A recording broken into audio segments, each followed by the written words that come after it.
Hello there, my good friends of YouTube. Well, I've managed to get this one working.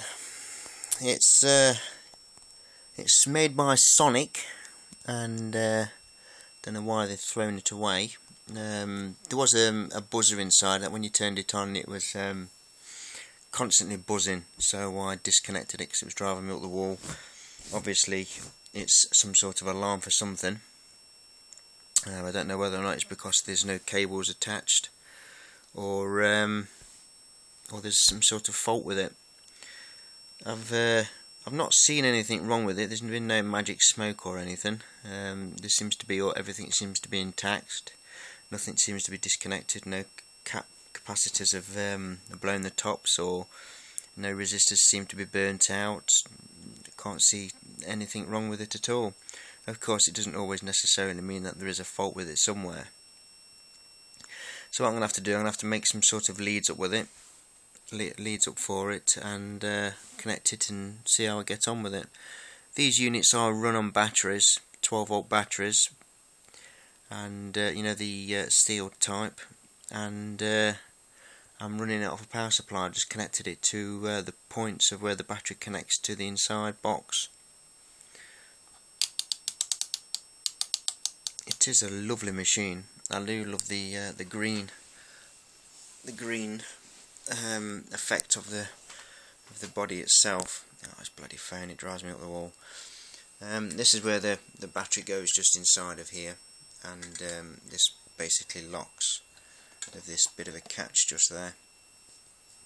Can you hear that high frequency? That's the inverter inside. It's like well, it is a flyback. Let's put some light on the subject. It's absolutely pristine inside. There's no dirt inside whatsoever, or discoloration from any heat, or it really is really clean inside. I had a shock earlier on. I had both sides of the case off. I had the other side off, which I've screwed back on, and I had it on my lap, and I thought I'd switched it on, but because the unit was upside down, I thought I'd switched it off, but I'd actually switched the unit on and connected it up, and it went straight. I don't know where it shot me from, but it shot me through my legs, and I near enough launched the unit across the room.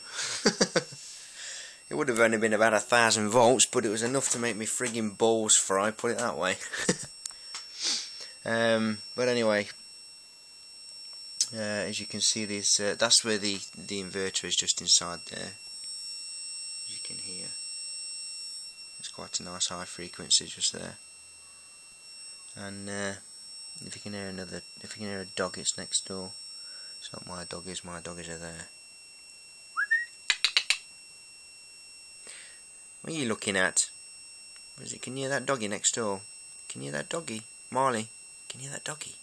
Can you? Marley's the hairy one, and the skinny one at the back there, that's Marlow. Can you hear doggy?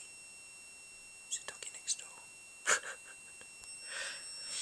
But yeah, I'm glad I've got it working. I've got another one identical to this, but unfortunately the other one's damaged. You see this potentiometer just here?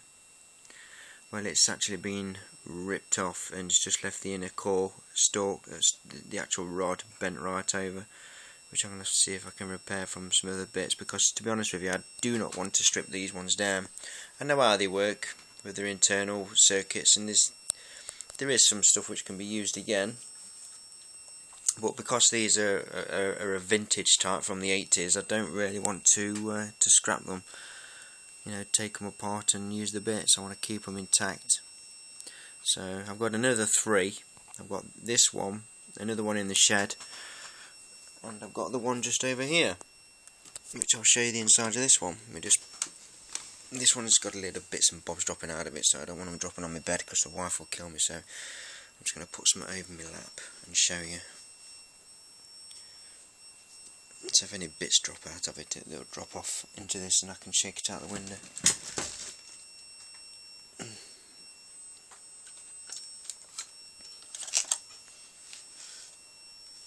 So this one is basically a whitish colour, well that one's a black and green, and this one's a white and it's like a cream and brown with the cut tops just there.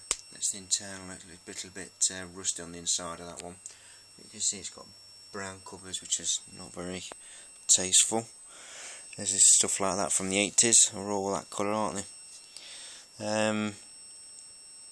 But yeah, this when I opened it up, there was a bit of a rattle, and this had fell out. I know where it's come from. It's come from. That's the wrong way around. Hold on, I've got to turn it over.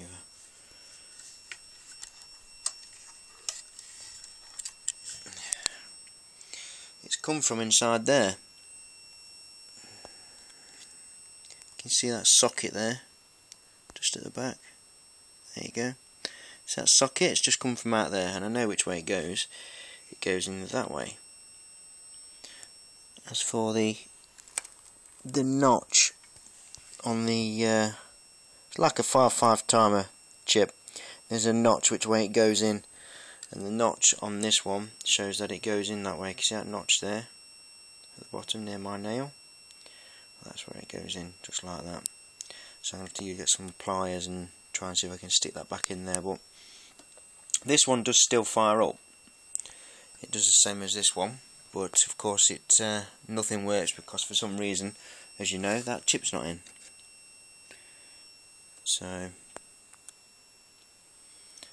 these are, to be honest with you, I mean, for how these work, there's not really a lot of stuff in these. I mean, I've had a few of these apart in the past, and there's been bloody banks and banks of bloody parts, but I suppose really there is enough for it to work. And I'm talking silly here, but you'd think there'd be a lot more in it for what it does.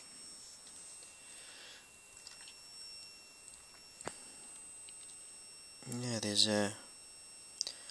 they are pretty amazing. I do really like these.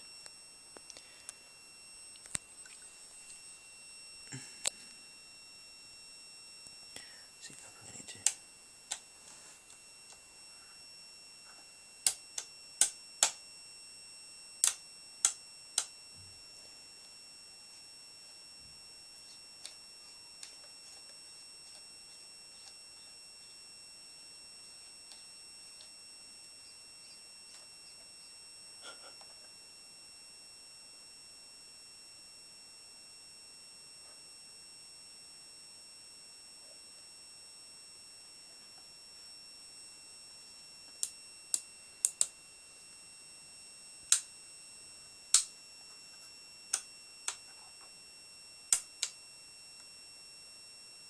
Picking something up there.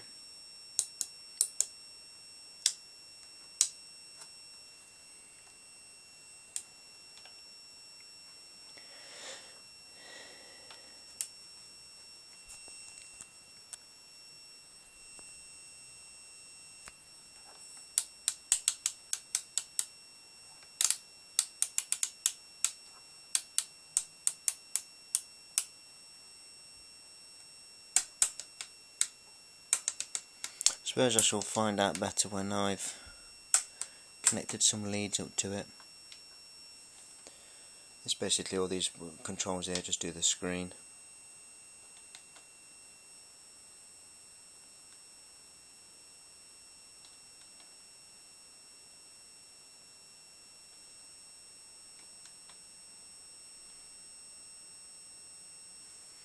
So anyway, I thought I'd share that with you guys. Thanks for watching. At least I've got some of them to work, and like Aussie50 said, these are quite robust, ready to kill. So Aussie, Ed, you're right, mate. The didn't really take enough. Do you know what was wrong with these? A fuse. That's all it was a fuse. And I replaced the fuse. It was a glass type, and I replaced the fuse, and they're all working again. So thanks for watching, guys. Look after yourselves, be safe, don't worry. Oh, this bloody cold weather is stopping me from doing my high voltage, so I do apologise, but at least I'm keeping you entertained with some bits and bobs. Anyway, I'll speak again. Take care, guys.